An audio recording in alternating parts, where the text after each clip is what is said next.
So let's get down to the get down. We've been waiting on the reunion, and now it's time.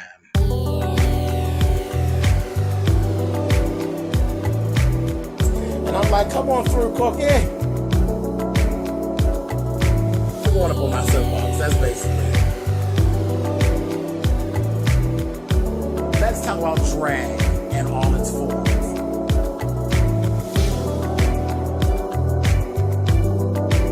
What, Cookie?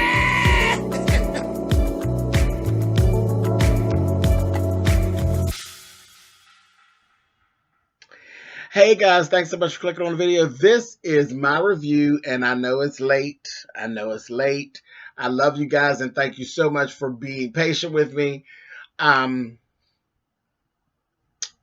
Yeah, thank you so much for being patient with me. You know, I was gone from home for like 10 days and trying to keep up with everything, but whatever. We ain't going through all that.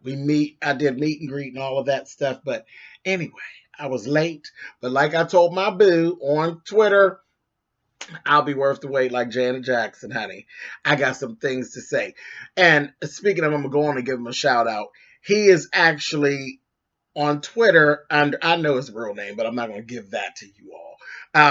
But he's under It's Like Whatever, and with an exclamation point. And then it's at Comergency B, all one word on Twitter. He's a huge Lil' Kim fan.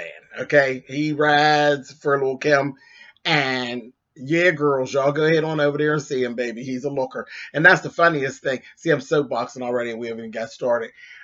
For the longest time, we didn't have guys, gay, straight, but we just didn't have males. I was surrounded by females.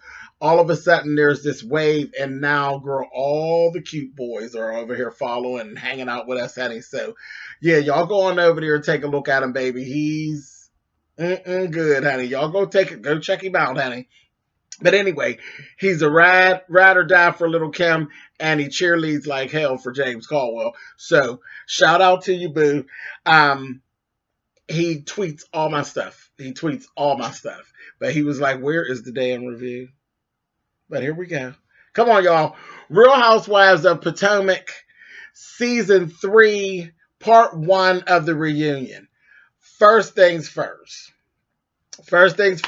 let's do fashion. Ciao. For real, y'all. I don't know what kind of mosh, posh, mishmash shit y'all had going on, but the Real Housewives of Potomac, honey, y'all supposed to be some high-level, highbrow whores, honey, and these fashions, I was looking around like, child, mess. So I'm gonna try to stick to something positive, okay? Pretty. Robin, girl, I love your hair, bitch. I love your hair. Robin does that, though. Robin usually does get me with something at the reunion, and I'll be like, Robin, bitch, you did that. She did it. I loved Robin's hair. She's blonde now. You know, Robin's real fair skin, so it just looks good. You know, she didn't wash out. Because blonde, sometimes it'll wash you out. And sometimes when you're dark, blonde will make you look crazy. But when it's done right, it will really break it up. And she just lit up the screen for me. I love this blonde. Short, she cut the hair. It's short. I really like it. I liked her makeup. I liked her makeup. I thought it was kind of mysterious. Her lipstick was some type of a weird kind of purplish color, but it wasn't grape, and it was like a mauve type of color, but it wasn't bright. It was pretty. I liked it. From the neck up, Robin, you had it going on. From the neck down, I don't know what the fuck happened. It was a wash for me. I thought that Robin needed to be wearing, with everything so dramatic, the dramatic change, I would have loved to see Robin in black.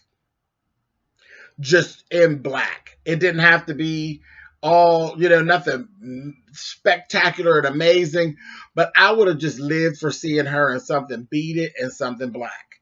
I would have. And I'd have really loved it if it would have been something that went up around her neck that was kind of like closed up in here. So it would have really been a contrast. I wanted to see her in something dark. That, whatever that color was, it just made her look like Mother of the Bride-ish. So, pretty hair though. Pretty hair, pretty makeup. Monique. Pregnant as hell. Pregnant as hell. I'm going to go with the fact that the collar and the shoulder was everything. The collar and the shoulder gave you very much Wakanda Forever, baby. And it was given, yes, it was. And I liked the color. I did like the color. I really hated that there was a sheer piece of fabric here. Why? I just didn't get it. Why? And then her, the breast cup has slid up at some point during the production, and you could actually see it. From the bust down, it was just a wash. It was nothing. There was nothing. Her shoes were pretty. She had the shoe was perfect. It was like a rose gold type of thing, and it was kind of iridescent-ish. The shoe was pretty, but the dress just did nothing. It did nothing. And they tried to do a little something. You're pregnant. And it just, the whole shape of it, the design of it just seemed very lazy as opposed to what was going on. And the neck and the shoulder was beautiful. That neck and the shoulder was beautiful. I liked her hair. I thought her hair, and I don't generally go up for that braided things pushed up. I don't usually go up for that for an evening wear look unless it's one of my sisters that actually is a lock girl or something like that. Somebody who we know that wears braids all the time, or they're a natural. Or they're in a natural hairstyle and they have locks and stuff like Lettucey. Lettucey's hair in an updo for evening, I'm always here for it. But just out of nowhere, on a girl that generally wears relaxed hair, and then you got relaxed hair trying to braid it up and do something, I usually can't get behind it. It just looks forced. But for whatever reason, that hair and that collar and them shoulders, that all worked for me. I thought she looked very pretty from here up. It was Wakanda Forever. I liked it. It was fabulous. The rest of the design of the dress was a wash. I can't even hold that against Monique. You didn't design the dress. Whoever designed the dress, under-designed. It's always this there's a trick to something being overly designed and something being under. And it was under. From the collar down, that dress was just a no. By far, Ashley. Ashley, so what? So what? Ashley looked just like a Tuesday. So the fuck what? Who cares? Her hair wasn't doing nothing. Her makeup wasn't doing shit. And the dress goddamn sure wasn't doing shit. And I love blue. But you didn't do anything for blue but make me blue, honey. Didn't like it. Boring. Boring. Didn't care for it.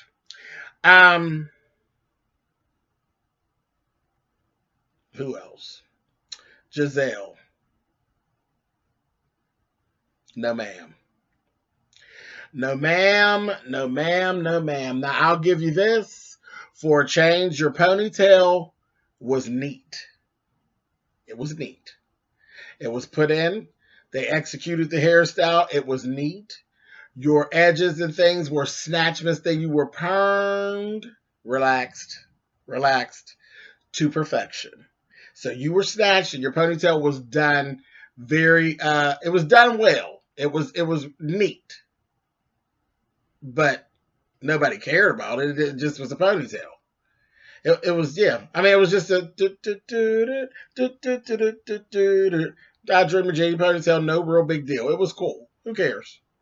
That dress, bitch, if you don't, you knew better than that. That shit was horrible. Horrible from the color to the fit to There was design issues all around that dress. Was just wrong. The break point and the bust, horrible. That dress was horrible, and that color, I thought somebody threw up on you. I really did. It was like, it looked like a baby with pneumonia. Yeah, like somebody had done either thrown up or just kind of she's just sitting over there, and then they had some shit wrapped around her neck, and that was fucked up. That was horrible. And then it was just fabric, and it looked kind of cheap. Like it just didn't look good. It looked like it was getting ready to wrinkle any minute. Her shoes, I thought, were horrible. I didn't like those shoes. With that, the shoe was absolutely doing too much. That was some little cage going on. I didn't like any of that shit. It was horrible. She looked like a booger with a ponytail. Sure did. I didn't like that. I didn't care for that at all. I thought by far Giselle was the worst look of all. Her eye, the eyeshadow was nice. The design of her eyes were nice. It brought out her eyes and everything. That lipstick, no ma'am, not for me. That lipstick was absolutely given. It wasn't even given First Lady. It was given Church Mother. I didn't like that at all. It was pasty looking. Said, that's them cheap mints and them salty peanuts that come out of a Kleenex in somebody's purse. That's what that lipstick was given. I didn't like that at all. That shit was horrible. So that was terrible. And I thought that was one of the worst looks I've seen Giselle in, and she be fucking up sometimes, but that was the worst that I've seen her. And our new girl, Candace. Nope. Pretty color. Style of the dress. I have a feeling that Candace's dress probably looks better standing up. It probably is pretty with her standing up because the color, that lemon yellow, beautiful color. Her shoes, absolutely the fuck not.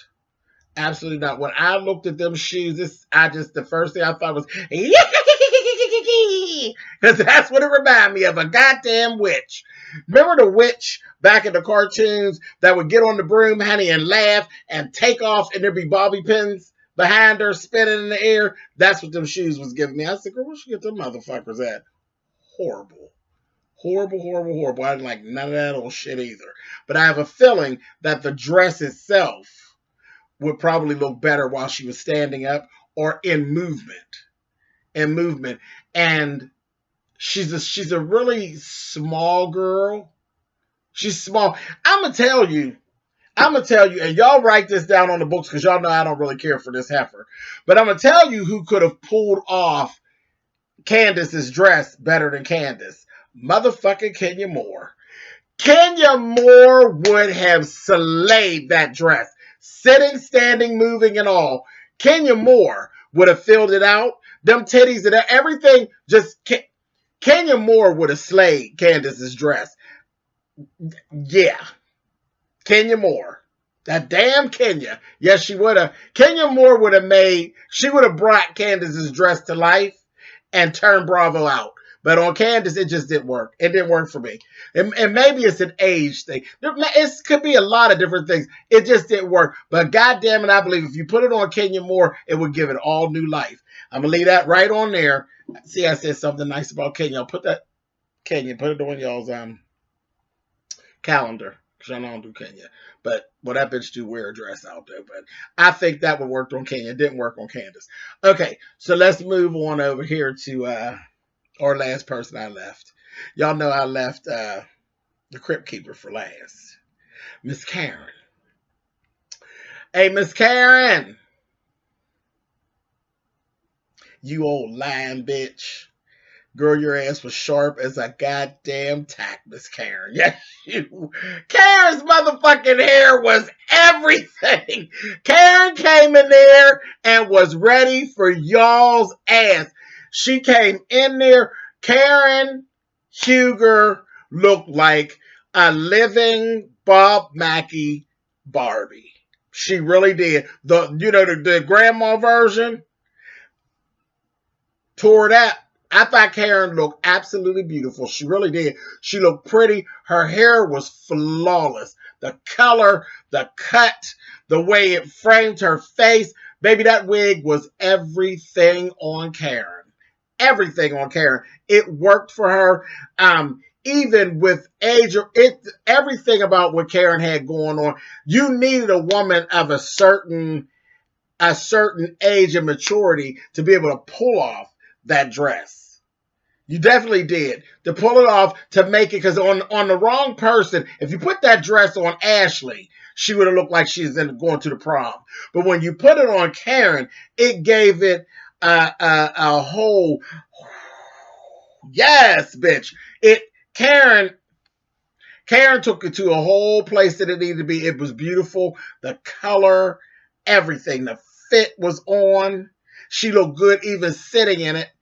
Everything about it's hard sitting up there in a strapless dress that's all done up properly in the bust, and it was. You could tell that the dress, it was a good dress. It ain't no cheap dress. It has all of the everything it needs on the inside of the dress for it to sitting there, and that bitch looked like a goddamn living picture.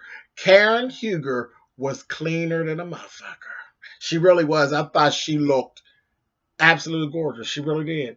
And y'all know I don't do the Crypt Keeper. She's not an attractive woman to me. She's not. That's just, it is what it is. That's a personal thing. I don't think she's like ugly. Like, oh, she's so no, but she's just not a pretty woman to me. And her behavior doesn't help. But goddamn it, Karen, bitch, you look like $1 million. You really did. You look like $1 million. So that's it. As goes the fashions. And we'll spend a whole lot of time on that. But yeah, that was really, really good. I really liked it. Okay, so let's get through this shit. And I'm just going to pick out stuff. Child, the shade of it all. When they shaded that goddamn Candace about her and her being recognized going through the airport and stuff, and about her little titles and stuff, child, I said, you all are a mess. And Andy wasn't helping. He's giving, girl, so you're saying that people recognize you when you go through the airport? She's like, yes, they recognize me. Candace growing up my pan, in the airport, but that's okay. It's all right. And then she was talking, people, yes, for the pageant world, girl, yes, I won the pageant, this, that, thing, and the other. And then Ashley was trying to come for her, and she's like, nah, Miss Ashley, bitch, this ain't what you want. See, because I actually have a title. I won. You were in the pageant. Now I've joined the show. Baby, I won the pageant. There's a difference. No, people probably don't recognize you, but they do recognize me. I said, oh, girl, she got you, Ashley. But then she kind of had to backpedal and pussy pop a little bit when Andy was like, so you're really saying people really... And she's like, well, people who are into pageantry... Girl, you backpedaling and pussy pop, bitch. Just stick with it, or... Yes, people, they recognize me and they don't know her. Fuck her. Kill her. Stick her. Fuck bitch. But it was funny. I said, oh, they just shaded her again. She ain't got her groove yet. But one thing, all night she wasn't here for Ashley. She was getting Ashley's ass. Every time she got a chance, I was like, wow. Okay, so enough with that. We had this whole thing with Monique. And this drinking, and Ashley and her, that whole thing came up again about the car accident and all of that. And then the rest of the girls kind of chimed in. Child, it just is what it is, Monique. Girl, look, you be getting fucked up. It is what it is. Girl, you fucked the car up. It is what it is. It's just easier to kind of just like don't talk about it no more, because there's no way of getting around it. It is what it is.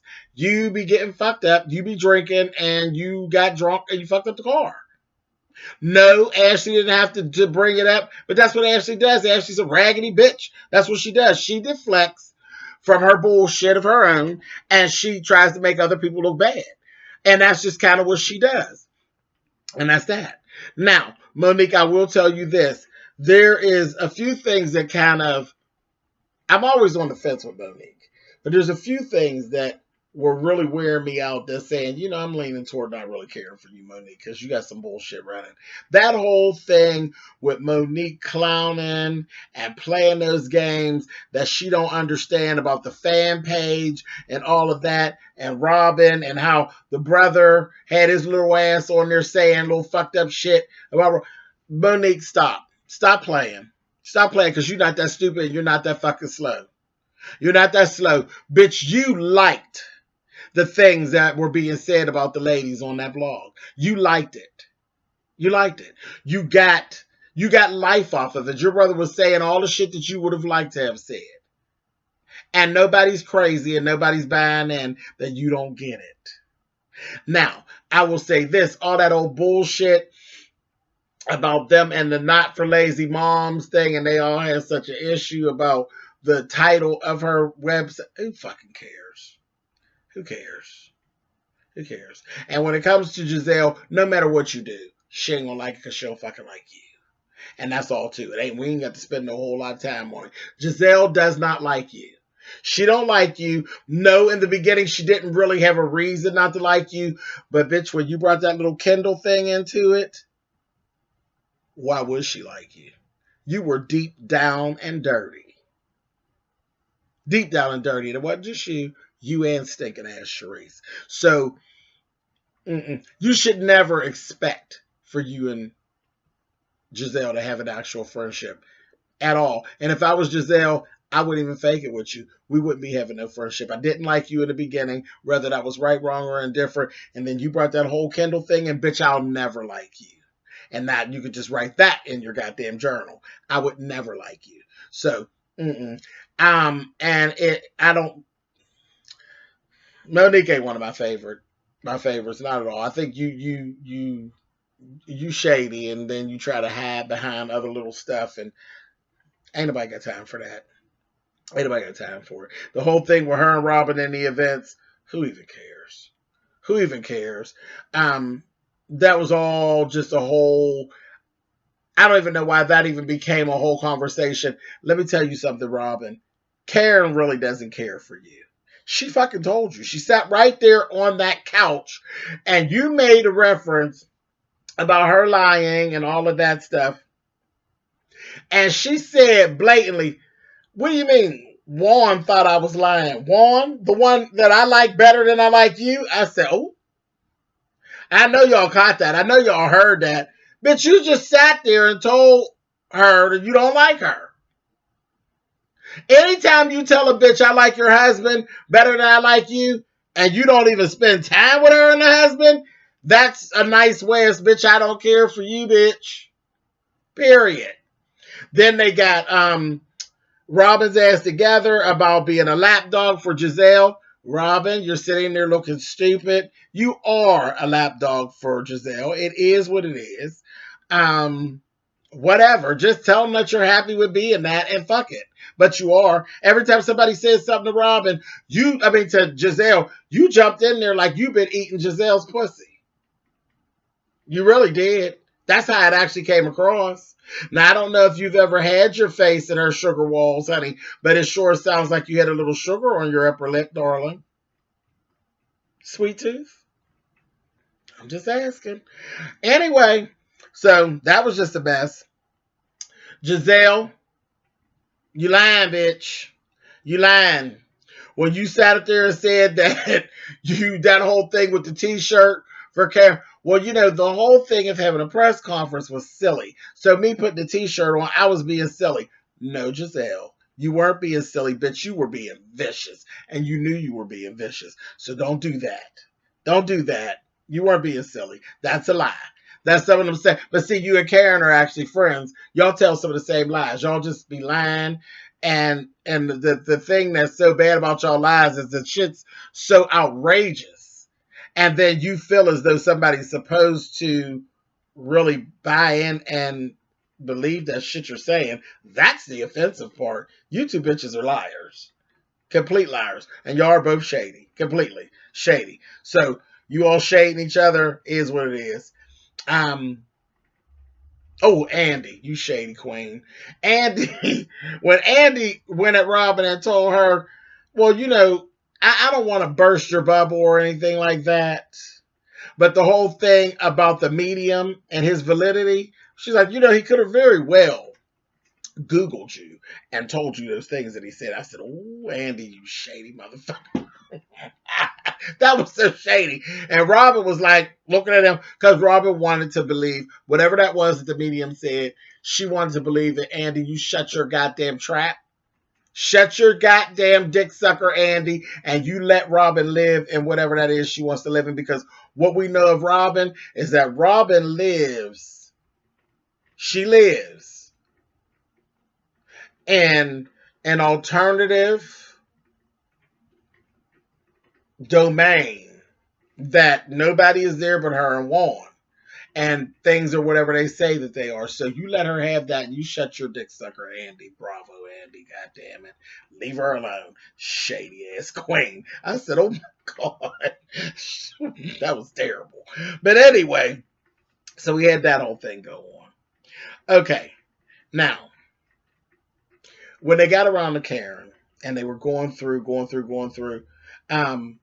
Karen started off, throwing some shit out there at him, and yeah, you bitches have been shady all season, instead of, and they were, but a lot of it was warranted, Karen. Now it's not nobody's business about your financial stuff. If you don't want to tell that stuff, that's nobody's business, and all of that.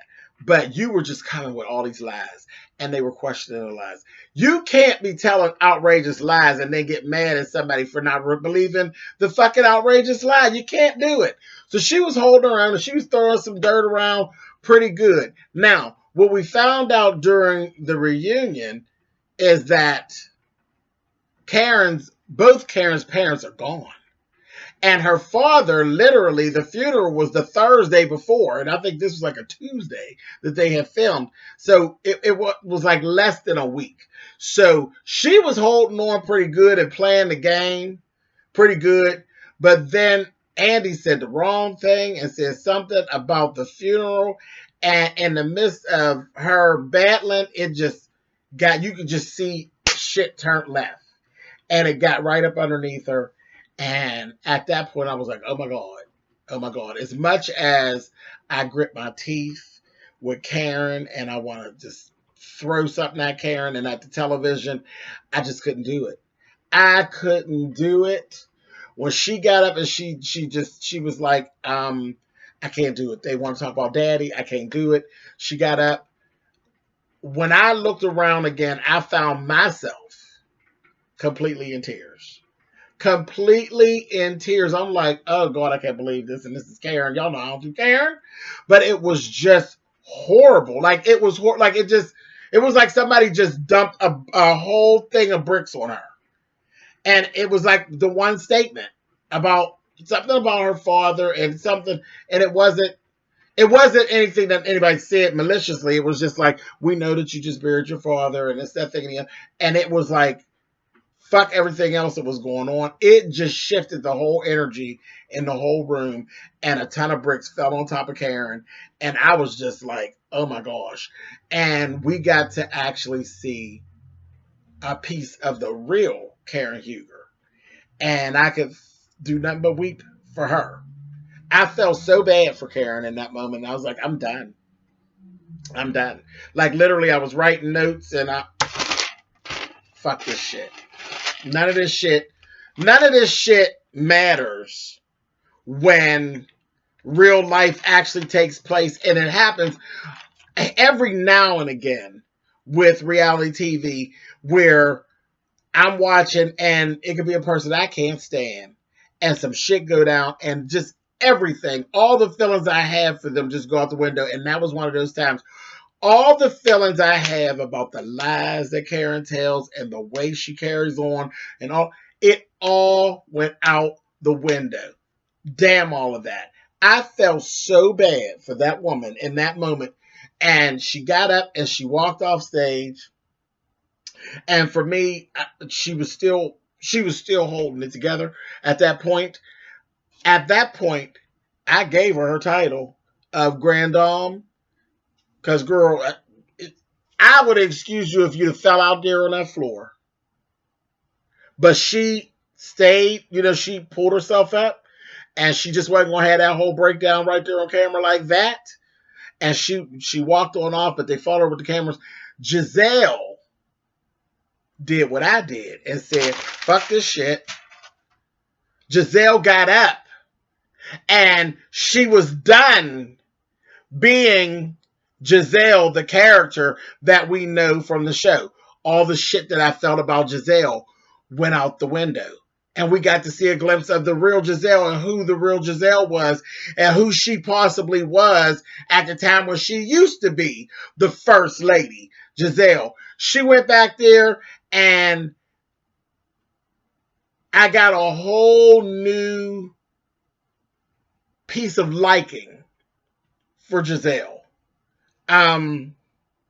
She went back there, she told her some things and told her, how strong she was and how her parents raised her to be that strong. And she was cool. And when she said, I'm tired. I'm tired. This is it. This is too soon. It was too soon. I'm tired of trying to be strong. I'm like, this is like a whole real breakdown getting ready to happen. And I felt like Giselle stepped in there and stood right in the gap where she needed to be and caught her before she went into that underplace and caught her and brought Karen back. You seen their actual friendship. Fuck what they be putting on the show. And these games they be playing on the show with us. You actually got to see the two actual women.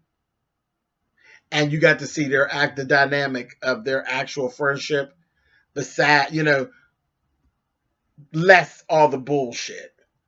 And I thought that was a good moment in reality TV. It was a good moment and it was, I think, the realest moment that I've ever witnessed in Real Housewives of Potomac since it's been on the air. And like I said, I threw my notes away and I was like, fuck it, it is what it is. It is what it is. There was something beautiful something really scary happened here and disturbing, and then something beautiful happened right behind it. And goddamn it, that's reality TV. I think that's what we all really do tune in for. Besides all the fighting and the arguing, we love to see an actual real moment. Y'all got it. Y'all got it on Sunday night. So right there, I'm going to end this. I've talked long enough. I really don't have anything else to say because that was it for me. When that happened, I was done. I was done. I was done for the night. Now, in true James Colwell form, we'll go back next week. Is part 2 of the reunion. I'll be back tearing their goddamn ass up next week. But for this week, we ended with a beautiful moment between two black women who showed you a piece, just a glimpse of their actual real life friendship on Real Housewives of Potomac. So that's it. I'm gone, y'all, and I'll see y'all for some more clowning and kee-heeing and tearing up next week. We'll be back on the bullshit next week. But we're done right now. We're finished. Cut the camera off. Later.